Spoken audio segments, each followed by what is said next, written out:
Bismillahirrahmanirrahim. Assalamualaikum warahmatullahi wabarakatuh. Asyhadu an la ilaha illallah wa asyhadu anna Muhammadar Rasulullah. Allahumma sholli ala Muhammad wa ala ali Muhammad.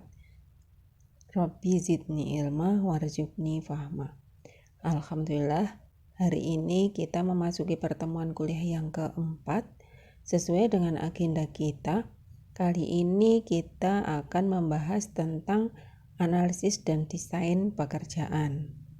Nah, apakah analisis pekerjaan itu? Buat apa? Bagaimana caranya? Nah, mari kita bahas satu persatu. Analisis pekerjaan adalah serangkaian kegiatan mengumpulkan, mengevaluasi, dan mengorganisasikan informasi-informasi tentang pekerjaan secara sistematik. Nah, metodenya bagaimana? Analisis pekerjaan dilakukan tergantung pada jenis informasi yang diinginkan. Nah, untuk metode analisisnya ada 4 metode. Yang pertama adalah metode elemen pekerjaan. Pendekatan ini merupakan informasi tentang pengetahuan, keterampilan, kemampuan, dan merupakan informasi yang spesifik tentang karyawan yang diperlukan agar berhasil dalam pekerjaannya. Informasi yang diberikan sangat relevan dengan seleksi, pelatihan, dan sistem penilaian prestasi kerja. Kemudian yang kedua adalah analisis pekerjaan placement. Pendekatan ini merupakan pendekatan yang berorientasi pada personal atau individu yang mengerjakan tugas atau pekerjaan tertentu. Fokus pada kemampuan yang harus dimiliki dalam pekerjaan tertentu. Kemudian yang ketiga adalah analisis tugas. Pendekatan ini menekankan aspek tugas atau informasi tentang tugas-tugas yang harus dilakukan karyawan. Fokus pendekatannya adalah pada tugas yang harus dilakukan dalam suatu pekerjaan.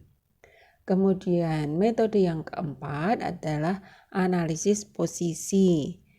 Nah, pendekatan ini merupakan pendekatan yang komprehensif karena menekankan pada semua aspek aliran kerja, seperti informasi input, proses mental, output pekerjaan, hubungan dengan orang lain, job konteks, serta karakteristik lainnya. Kemudian, tahapan analisis pekerjaannya bagaimana? Tahapan yang utama melalui 3 analisis, yaitu analisis hasil, analisis proses, dan analisis input. Mengapa dimulai dari hasil? Ya, karena kita kalau membuat sesuatu umumnya pasti dimulai dengan mau bikin apa atau apa yang mau dihasilkan. Contohnya, misalnya mau bikin apa? Kue misalnya. Kue apa? Donat misalnya. Nah, kalau sudah jelas apa yang mau dibuat, baru kita akan menganalisis prosesnya. Bagaimana cara membuatnya? Butuh waktu berapa lama? Kemudian analisis inputnya, yaitu bahan-bahannya apa saja. Nah, dari sini perlu mengumpulkan informasi tentang analisis pekerjaan, dimulai dari identifikasi aktivitas kerja standar, kemudian peralatan kerja atau sarana prasarana yang diperlukan, kemudian jumlah kebutuhan tenaga kerja berapa banyak, ya. Kemudian tugas-tugasnya apa, knowledge atau pengetahuan yang dimiliki, kemudian skill atau keahliannya dan kemampuannya atau abilities, ya, serta identifikasi faktor-faktor yang bisa merubah pekerjaan.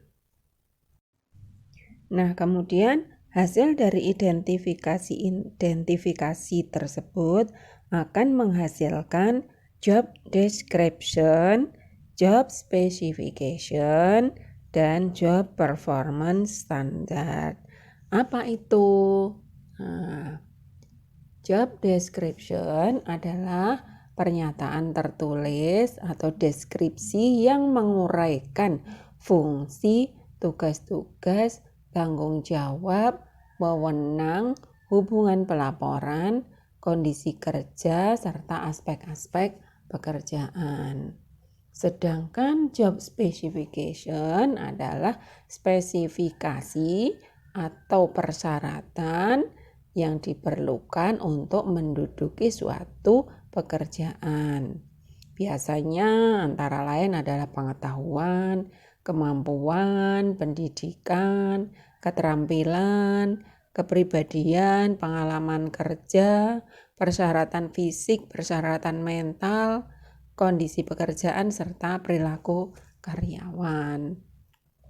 Kemudian job performance standar memuat standar atau target pelaksanaan pekerjaan yang harus dicapai baik dalam bentuk kualitas maupun kuantitas serta kriteria keberhasilan kerja. Lalu apa gunanya itu semua? Nah, bagi manajer SDM, analisis pekerjaan bermanfaat untuk mendesain ulang pekerjaan dengan mengidentifikasi pekerjaan dan tuntutan-tuntutan lingkungan berdasarkan kebutuhan organisasi. Kita akan mampu mendesain kembali pekerjaan. Kemudian yang kedua, sebagai pedoman untuk perencanaan SDM. Untuk mengetahui apakah perlu dilakukan penambahan SDM atau tidak. Apakah SDM yang ada saat ini cukup untuk melakukan pekerjaan yang ada sehingga tidak terjadi kelebihan ataupun kekurangan karyawan. Yang ketiga, sebagai pedoman untuk seleksi. Nah, pedoman untuk seleksi dimaksudkan untuk menentukan apakah pelamar yang masuk sesuai dengan kompetensi pekerjaan yang diperlukan atau tidak, sehingga tidak terjadi kesalahan penempatan tenaga kerja. Dengan kata lain, telah sesuai dengan bidang dan keahlian yang dimiliki. Kemudian yang keempat, sebagai pedoman pelatihan dan pengembangan. Ini digunakan untuk membandingkan persyaratan minimal dan kemampuan yang dimiliki SDM serta untuk menentukan kebutuhan latihan dan pengembangan yang merupakan program yang harus dilakukan dari waktu ke waktu sehingga dapat meningkatkan kompetensi SDM sesuai kebutuhan organisasi yang berubah. Berikutnya adalah sebagai pedoman untuk penilaian prestasi. Hal ini berguna untuk menilai prestasi karyawan sehingga pekerjaan yang dilakukan harus sesuai dengan tanggung jawabnya. Dengan melakukan penilaian prestasi karyawan juga dapat diketahui informasi tentang sifat dan efektivitas SDM yang dimiliki. Kemudian sebagai pedoman perencanaan karir. Perencanaan karir berguna untuk menempatkan seseorang dalam posisi pekerjaan tertentu sehingga dapat diketahui apakah posisi tersebut sesuai dengan bidang keahliannya atau tidak. Yang terakhir, sebagai pedoman evaluasi pekerjaan. Evaluasi pekerjaan digunakan untuk menentukan struktur upah, benefit, karir, dan kebijakan sumber daya manusia lainnya. Kalau tadi manfaat analisis pekerjaan bagi manajer SDM, nah sekarang manfaat analisis pekerjaan bagi manajer lini. Yang pertama adalah analisis pekerjaan dapat digunakan untuk memahami proses aliran pekerjaan. Yang kedua, analisis pekerjaan dapat digunakan untuk keputusan penerimaan sumber daya manusia secara tepat. Dan yang ketiga, manajer lini bertanggung jawab untuk menjamin bahwa setiap SDM atau karyawan dapat melakukan pekerjaan dengan lebih baik. Untuk itu diperlukan analisis pekerjaan sebagai standar penilaian kinerja bagi SDM yang dimiliki. Nah, selanjutnya adalah desain pekerjaan. Apakah desain pekerjaan itu? Desain pekerjaan adalah fungsi penetapan kegiatan-kegiatan kerja seorang individu atau sekelompok karyawan secara organisasional untuk penugasan-penugasan kerja yang memenuhi kebutuhan-kebutuhan organisasi, teknologi, dan keperilakuan. Dalam membuat desain pekerjaan terdapat beberapa pendekatan, yaitu pendekatan motivasional, pendekatan mekanis, pendekatan biologis, dan pendekatan penggerak persepsi. Pendekatan motivasional didasarkan pada teori psikologi dan manajemen organisasi. Fokusnya pada karakteristik pekerjaan yang berpotensi untuk dimotivasi. Outcome-nya berupa sikap, kepuasan, motivasi, keterlibatan, dan juga kinerja. Dan di sini penekanannya juga pada job enlargement atau penambahan jumlah pekerjaan, dan juga job enrichment atau pengayaan pekerjaan, dan juga tim kerja.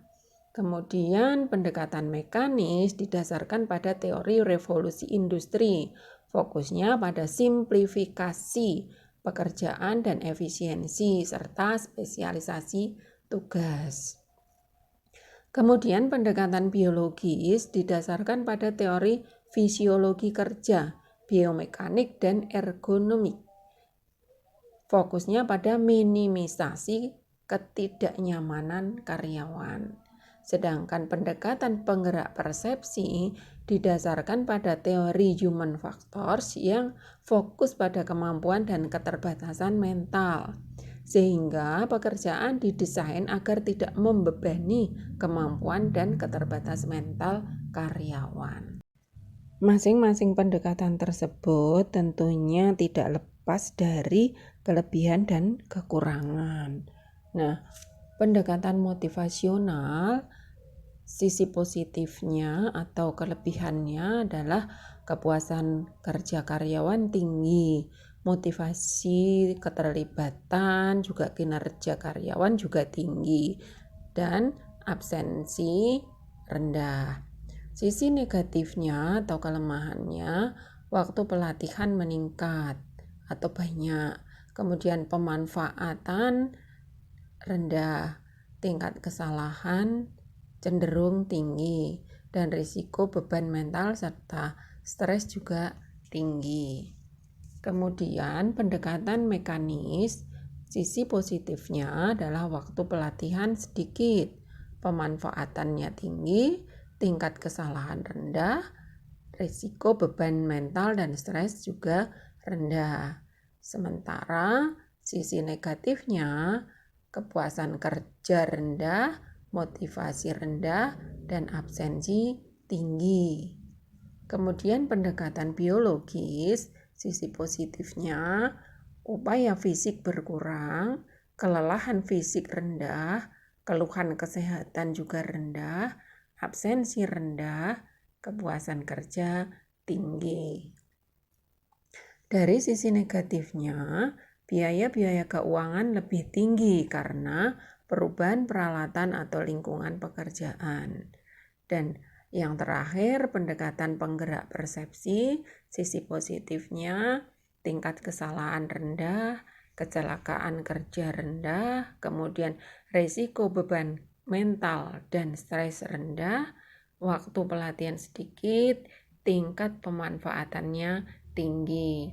Dan sisi negatifnya adalah kepuasan kerja dan motivasi kerja yang rendah. Kemudian terkait dengan bab sebelumnya, yaitu bab manajemen strategik, kemarin Anda telah membuat kelompok atau tim untuk analisis SWOT. Nah, sekarang coba dengan tim Anda yang kemarin, buatlah job description dan job specification untuk pekerjaan masing-masing.